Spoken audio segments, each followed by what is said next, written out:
So, I just finished the worst year of my life. How have you been? Greetings from Vancouver, British Columbia, Canada. Up until a week ago, I had been living in Tucson, Arizona for 11 years, working as a healthcare professional. I had a green card, and I was planning on spending the rest of my life there. I am thoroughly done with the United States. I have left. There is a very realistic possibility I will never cross that border ever again. I have nearly fully divested from the United States, and I am avoiding buying American as much as I can, and there is no end in sight for this. But I'm not alone. One of my good friends, he, as we speak right now, is on an airplane with his wife and their 2 year old flying to Sweden. They are leaving America. In this video, me and this friend, and some of you may be familiar with both of us because we both did interviews anonymously on the channel Guard the Leaf. And to be honest, I wanted to be talking about these things to Canadians and people around the world and to Americans a lot sooner, but I didn't feel safe doing so when I was there. But now I'm not there anymore. And so going forward, I'm going to be starting to make the videos that I've been wanting to make now for almost a year and talk about exactly what it has been like to be on the ground in the United States. In this video, you will see me and my friend Jay, that's what he's going by, just for anonymity, talking about what our year has been like, what's made us leave, and what we have to say to Americans. The domestic police force was becoming increasingly militarized. Our lives are upside down. This is not normal, what's happening down here. I have never seen this level of callous aloofness and indifference. I cannot believe how unbelievably indifferent people here can be. Americans are so checked out. It's scary. It's not just a Trump problem, it's not just a MAGA problem, it's not just a Republican problem. This is an American problem. I can't unsee what I've seen. There is a very real possibility that once I cross the border in a few weeks, that will be the last time I cross the border. And the first time they get an actual full-on autocrat in office, like 90% of this country folds like a bunch of cheap accordions. If 1 in 5 American adults had put in a full hour of actual effort this whole year combined, I'd be surprised. I am tired of American exceptionalism being that the American who actually cares about the American ideals is the exception. So, how was your year? Honestly, it was brutal. It was really brutal. when it was clear that 47 were becoming 47, I don't even like to say his name, but when it was clear that he was going to win, I knew that we had to get out. So first and foremost, I am a husband and a father, and I see it as my prime directive to keep my family safe. And so we applied to Canada first. Didn't work out. They have tightened things up there, and then Sweden became the next logical choice. I grew up there, and I have family there, and what have you. But it's been brutal. How about you, though? Yeah. Well, so some people that are watching this, they will have seen us both or heard us both in Guard the Leaf. So some of our stories might be a little familiar to some people. Oh yeah, just like Guard the Leaf, I also have a cat. You might say hi periodically. It was brutal. It was absolutely brutal. As you know, I was no fan of Justin Trudeau. And so when it all started with Trump doing the 51st state talk and calling him governor, I thought it was funny because I took it as nothing more than just screwing with Justin Trudeau, and I was have fun. I didn't like Trump. Like, as you also know, I when Trump won in 2016, I was happy, and in 2020 I would have voted for him. I only became a never Trumper when I finally learned about the fake elector scheme, and that's something that I think the sense I have is that not only do most Americans not know what the fake elector scheme is to this day, and we're in January 2026, I think that if I were to walk up to a bunch of Americans and just ask them, what is the fake elector scheme? Not only would they say, I don't know, what's that? But if I were to say, okay, don't worry about that question, just say those 3 words back to me that I just said, I don't think they'd be able to do it. I think they'd be like, fake election something. It'd be like that. When I learned about that, which was the biggest election fraud attempt in American history by far, that's when I became a never Trumper, because this is not about left or right. This is about principle. It's like, I'm a baseball fan. When the Houston Astros were found to have cheated, nobody should like that. Because even if you're an Astros fan, that tarnishes your title. This is above the game. And that's when I became a never Trumper. But nevertheless, I'm like, okay, well, he did win. And I thought Kamala was a terrible candidate, so I wasn't surprised. So, okay, it is what it is. And then there was the 51st state, Governor Trudeau. And initially I thought it was funny until he kept doing it. And then it became increasingly, okay, this was funny for a while. It's not funny anymore. And it's like, oh, wow, he's actually serious. But what really hit me the hardest is it wasn't Trump. It was the people. It was that, whether it be on the small scale, like in my own local life here, or on the big scale, it seems to me that the staggering, I call it SOMA, the staggering overwhelming majority of Americans did not care, do not care, will not care. In my own local life, as you know, I had been going to a church for over 3 years. You've been there. You know several of the people there. I had stopped going in February, so right, like just 3-4 weeks before the tariffs got put on. And it was I left because of I dated a girl there, and it was over, and I couldn't get over her, and so I needed to get out just to like get my life together. But I made it very clear to people in the church that this community is extremely important to me, and I leave it with great reservation and very begrudgingly. But I want to maintain these connections, and I'll still come a few times a year. But it just can't be an all the time thing, because I'll never get myself back together. Of this church, where there's probably somewhere in the vicinity of, I don't know, 70-ish adults, roughly speaking, 3 or 4 of them had a single word to say in support of Canada at all. They knew I was proudly Canadian, right? And nothing, like next to nothing, and none of the pastors. And so that's my own life, right? Almost none of my friends, both my neighbors, did not care. I have mentioned before that I know someone who was detained by ICE, held for 92 days, deported to Laos. About 2 weeks into his detention, I mentioned to my neighbors, who knew that I was returning to Canada, because I'd already made my mind up on that like a few months earlier, that I'm going to be accelerating my timeline. And I explained, just in quick summary, I know someone who's been detained, and I'm like, I'm done. One of them's response, like their entire response, was, sorry about your friend. That's it. That's the entire inquiry. The other one didn't even reply. And that just blew my mind. Now, no shock, they're all Trumpers, right? One of them works for Border Patrol, so yeah, I mean, naive me for having expectations of basic decency. But it's just like, even at the level of gossip, how are you not at least interested? Like, even if you don't give a shit at the level of humanity, that's not interesting to you? Don't you pick up the phone and say what happened, even if for no other reason than just to hear the goods? Nothing. But yeah, and so like in my own local life, it's the way I put it too, is to this day, if I were to have been in a coma this whole time, and I just woke up today, and let's assume that my body works fine, it's not like and I can just go about my day. So long as I stayed off the internet, I think I could go a solid month without noticing that anything was different in the world, because nobody's acting any differently. Nobody cares. Nobody gives a crap at all. At least here in Tucson.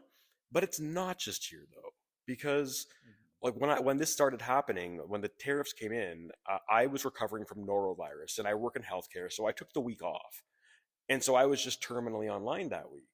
And so I was just desperately going around online trying to find any evidence of Americans caring.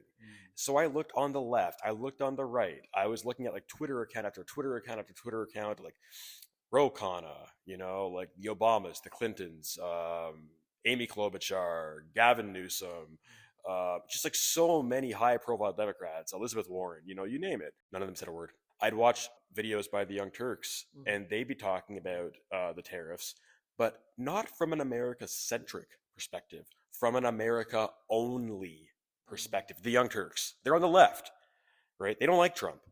They were talking about it like in terms of, oh, like, that could affect our jobs, that could affect our prices, our economy, things like that. Like, how will this affect Trump's polling? And then, of course, I go check out a Ben Shapiro video on the topic, and he's against the tariffs, and he right from the get go. But he makes it clear. He says, "No, don't get me wrong. I don't care very much about Canada." That's pretty much exactly what he said, like almost verbatim. He said it's just bad economic policy. And so I'm seeing in my own life the people I know, including the people I've known for years closely, almost none of them are saying a word. I go about my day, everyone's acting totally normally. I go look at the political, like the scene online, and I'm seeing like wall to wall, top to bottom, left to right, indifference. Like, yes, there were pockets of people that were having roughly the response I would hoped for them to have had. But in retrospect, looking forward now, I am no longer very surprised that Americans, by and large, lots of exceptions. You're an exception. Here's the thing: no kings on the 18th of October. That was the single biggest protest, single day in American history. 7 million people attended across the country. To me, that is not impressive. That is merely a glass 2% full way of saying 334 million people in this country stayed home. That's 2% of the country. They went. So here's a question. If only 2% of the country will get up for their own country, why the hell are they going to get up for mine or anyone else's? And they're not. That's sound logic, right? Yeah, the level of apathy, the degree to which Americans are just checked out, not caring, even if they're not actively supporting this administration, it amounts to supporting them passively. So I'm feeling the rage vibe with you. I think we both have a lot of rage about the situation, and I'm feeling that. Yeah, so how was your experience the last year then, like during all this, like, a little over a year? Like, so could you just kind of almost like give some highlights of, major events and major kind of almost like maybe turning points or, and here's another question, maybe you can build into it too. How has this changed, if it has, the way you view humanity? Has it had an impact? Right, great questions. So the guy that was to become 47, he won. We tried to move to Canada, it didn't work. Then we decided to move to Colorado because they have some stricter gun laws there. They have 4 seasons. There were all kinds of reasons for leaving Arizona and moving to Colorado. We care a lot about gun safety. And so, but then it became clear that the police, the domestic police force, was becoming increasingly militarized. And he was beginning to turn the military against us, the people, and that really, really crossed the line. So that was a real milestone where I realized that this is not viable. And brown families are being disproportionately targeted by ICE. And my family is brown. My wife and our son, they're Hispanic. And so even though we're all U.S. citizens, we don't feel safe. And so that's been the arc, realizing that we need to have some sense of safety and community. I remember and this is something you never told me about this directly. I heard about this with your interview with Garde the Leave. Someone took a picture of you guys when you were on a walk in Colorado. Yeah, that's right. So that moment stands out. That was creepy. I'm just inferring, but my sense is that they did that because my wife and our son, they're Hispanic, and that I think that ICE has a hotline where people can report supposedly suspicious activity. So that happened. And again, I just see it as my job to keep my family safe. I don't feel like I can do that here. In terms of my view of humanity, I've always kind of seen the dark underbelly of our species. We're not a very nice species, if you think about it in terms of broad strokes, historically speaking. We can be, but mainly we're in groups. Yeah, exactly. This is true. This is true. We're very tribal as a species. And so it cemented that. I kind of knew that already, but it really, really cemented that and it drove it home. How about you, though? So as some people who have watched my channel know, I was a student of Jordan Peterson's, and I held him as a hero for quite a few years. And he was one of my two favorite professors of all time. And I took his personality class, and I remember in one lecture he talked about the Stanford prison experiment, and that was a fraudulent experiment, but we didn't know that then. The Milgram studies on obedience to authority, the Solomon Asch line studies of conformity. He talked about, of course, he talked about the Gulag Archipelago, talked about Nazi Germany. And so for people who aren't apprised of these kind of things, essentially what he was telling us about is a whole bunch of research setting examples and real life examples of regular people being willing to go along with horrible things. And so what he did was he gave us example after example after example of people like bystanders doing nothing, for example, and the Nazis and their the Russian gulags and such. And what he said at the end, the way he kind of wrapped up that part of the lecture was saying, like really what the lectures, the literature seems to be telling us is that most of us, if we had been in Germany in the 30s, most of us would have made pretty good Nazis. And that stuck with me. I don't want to be that guy. And so I kind of made it a commitment to myself to not be that kind of person under these circumstances. And he himself, in the early days of his internet notoriety, he said, and you might recall this, almost verbatim, he said, I've spent the better part of my life studying totalitarianism. I know the literature inside out and backward. And on occasions, he would say that a big part of the reason why he was so kind of fixated on this stuff was that, he wanted to understand how a person could be that way. And he wanted to inoculate himself such that were he to be under similar circumstances, he would do the right thing and not the wrong thing. He's doing the wrong thing. The irony, right? The irony. This is a person I don't know that he's said really a single critical word of Trump this whole time. Now, I know he's sick right now. I know that. But he wasn't sick the whole time. There's video footage of someone interviewing him briefly when he's at a major event and asked him how does he feel about what Trump's saying about Canada. This probably would have been January, February. Right. And he just laughed it off as a negotiating strategy. What do you make of this, the thing President Trump has been repeatedly talking about Canada as a future 51st state? What do you think about that? Trump is preparing to renegotiate a whole series of international agreements, and he's doing what he usually does, which is to push for advantage hard and to see what happens, and to establish, what would you say, an anchor that is beyond even what he might hope to achieve, so that he can achieve half of that and be thrilled about it. He's very good at that. So, and I think Trump also floats these propositions as a trial balloon. He's obviously a guy who's willing to see what'll happen. And so he likes to stir the pot. And he's doing that very effectively at the moment in relationship to Canada and Greenland and Panama and Mexico.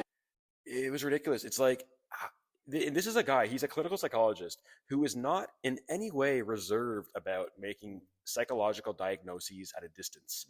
Some clinicians will not do that as a matter of principle. He does it. He has no reservation whatsoever about pointing to a blue-haired social justice warrior and saying, that's pure narcissism. That is ideological possession right there. He has no problem referring to Justin Trudeau as a wounded narcissist. I had no problem with that. But why isn't he doing it to Trump? This is the moment you allegedly spent your life training for, and you folded like a cheap accordion. Yeah, he did. And so, yeah, he went from being my hero to being someone that I view as being a national disgrace. And it's not just him. It's with him, I thought he had the potential to be someone truly special, not because I wanted to own the libs so much or whatever, just because in the culture war, we needed less bomb throwers and more people that were capable of helping people on the left better understand people on the right and vice versa. And he was able to do that early on. He would say, look, here's where the left's virtues, but they can go too far, and here's how. And here's the rights. We need the right too, because they have good things to say too, but they can also go too far. And we need that tension. That was constructive. Yes. But he just became a bomb thrower. Basically, in terms of our current conversation, how did this affect my view of humanity? Even he folded like a cheap accordion, and so did almost everyone in this country. And it's absolutely, I find it absolutely repugnant. And Like, to be honest, what this year has shown, and I already knew this, you know it, I know it intellectually, that yes, most courage is special because it's not super duper common. But to see it really right in front of you, to see people you've known for years do it, to see both your neighbors do it, to see almost everyone in your church apparently not care, or at least not care enough to act, in which case you may as well not care. It's just, it is absolutely a gut punch. And, you know, and then you get to the point where you start wondering, are you insane? Because you are one of the only people you know that's visibly perturbed. I concur. I agree with you. Yeah, no, I've never been this angry this much for this long.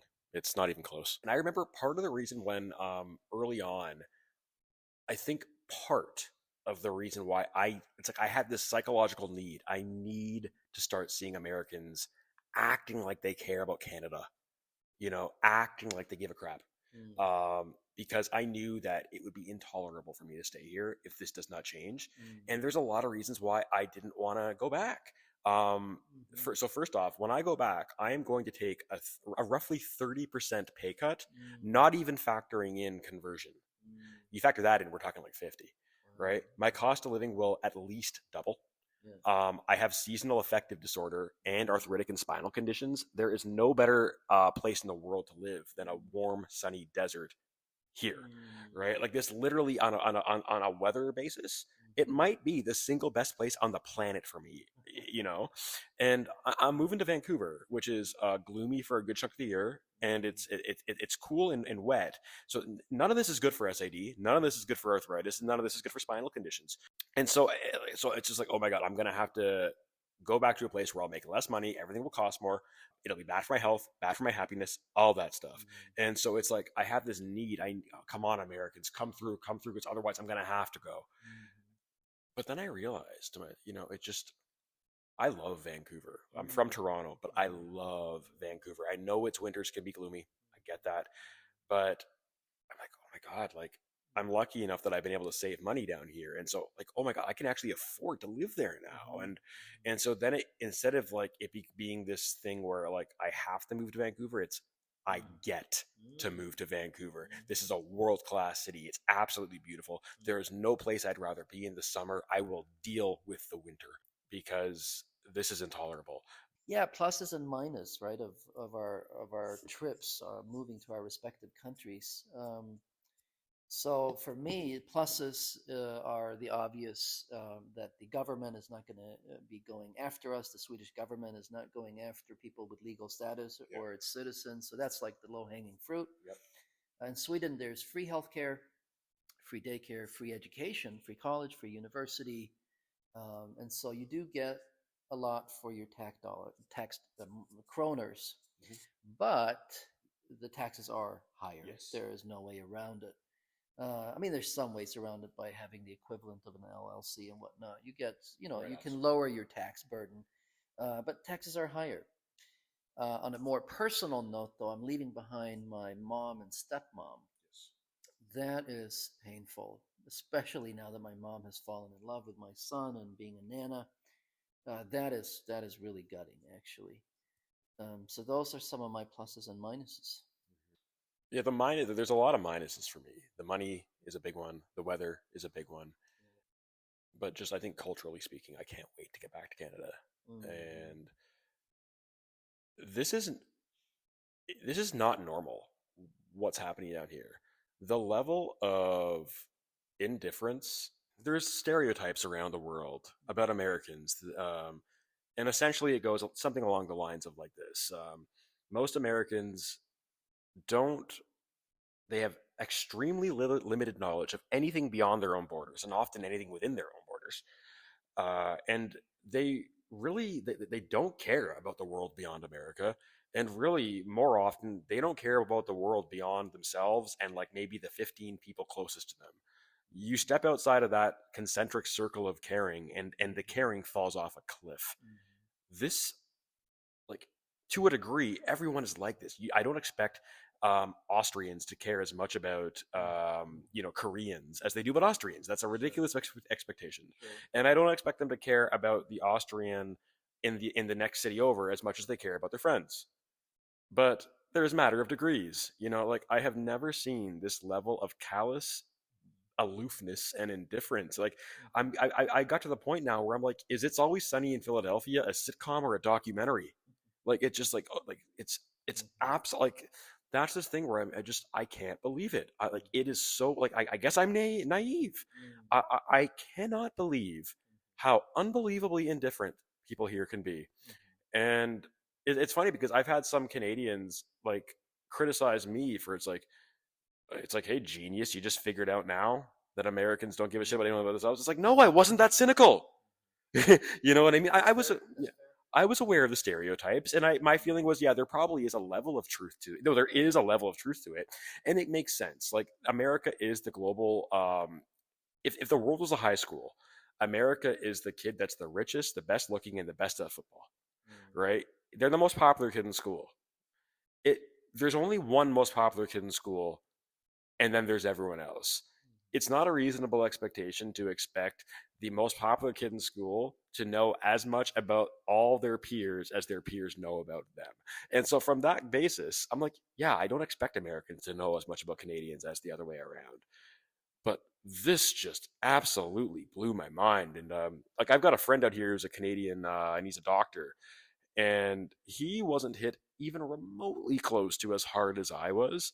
And the reason, what he told me is he's just like, yeah, like I know, like Americans, like they're, for the most part, they're pretty ignorant and they don't tend to care too much about anyone but like outside of their own immediate circles. And so it's just like, yeah, none of this is surprising to me. And it's like, yeah, I was naive. I expected more because it's not like the reason I've been so critical of Americans this year is not because I think low of them. It's like I do now, but it's because I expected so much more because I had a better opinion of them. I had always put America on a pedestal. That's why I came here in good part. Well, I think you're also talking about the order of magnitude, the degree of people not caring and being checked out and being callous in regards to Canada and so forth, right? Or anybody. Yeah, or anybody, right? Absolutely. Including their own country. Or exactly, absolutely, yeah. Not fighting for it. No, Americans are so checked out. It's scary. So yeah, messages to Americans. So I guess it's kind of like a message to Americans / is there any circumstances in which you could see yourself coming back here? And if so, what would it take? I'll start with the latter. So the circumstance that would bring me back here, it'd have to be pretty extraordinary, like Russia starting war with Europe and NATO, or something drastic being done about gun violence in this country and it being just much, much safer. And then obviously it goes without saying that we would have a different and sane administration. That might be able to bring me back. If I were to stay in the US, I think I'd be on track to become a millionaire in a few years. I had investments in NVIDIA and whatnot, liquidated everything. And so as I move to Sweden, I'm effectively giving that up. But I'm giving it up for safety and community. And so I'm going to think a little bit more about a message to Americans. Why don't you have a go at it? So in terms of like what it would take for me to come back, personally, like there are conditions that like could be met theoretically. I just don't see it happening. And first off, I would not come back to Arizona. It would not. It would have to be. I would go to a city, and it would have to be a place where I had a sense that a lot of the people there were community oriented, but actually were more kind of global citizens, and they had a level of caring about the world outside their own borders. I don't expect them to care as much, but I expect them to have a level of the rest of the world actually matters. I don't see that happening. Yeah. That's the problem. It's just like, so it's kind of like, I could, if I thought this was just a Trump problem, I can wait for 4 years. You know, that's okay. It sucks, but I can do it. The problem is that it's not a Trump problem. It's not just a Trump problem. It's not just a MAGA problem. It's not just a Republican problem. This is an American problem. This is like earlier I was saying, it's like it was left to right indifference about what was happening to Canada. Not unanimous indifference, but grotesquely majority indifference. that would need to change. I would have to get a sense that where I went, the people actually had a level of consideration for those kind of things. I don't see it happening. But yeah, like I couldn't just wait Trump out because just because hopefully he leaves, that doesn't I can't unsee what I've seen. I can't unsee the indifference. Yeah. And that's going to be something that I will never forget. And so, yeah, I really can't see myself. I think there is a very real possibility that once I cross the border in a few weeks, that will be the last time I cross the border. Yeah, but as for like, yeah, what like Americans, like, oh my God, like, wake up. Seriously. Like, this is actually embarrassing. This is holy. For every one American that went to No Kings, 48 didn't. That would be one thing if it was okay. Come on, like it's just one thing. But what else have they been doing? I don't see evidence that a bunch of these other Americans are doing other things. I don't see any evidence of that at all. Almost like I would be surprised if even so much as 1 in 5 Americans adults, if 1 in 5 American adults had put in a full hour of actual effort this whole year combined, I'd be surprised. That's terrible. Yes.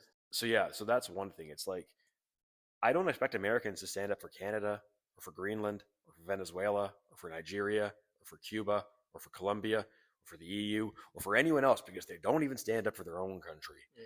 You know, like you hear all about this, like, oh, like, you know, like this since before I was born, the American media, politicians, and so forth, they've been beating the world over the head with just constant braggadocious self-flating where they talk about like themselves as like, oh, we are the shining city on a hill, we are the great beacon of liberty and freedom that all people around the world aspire to be like, or at least they should.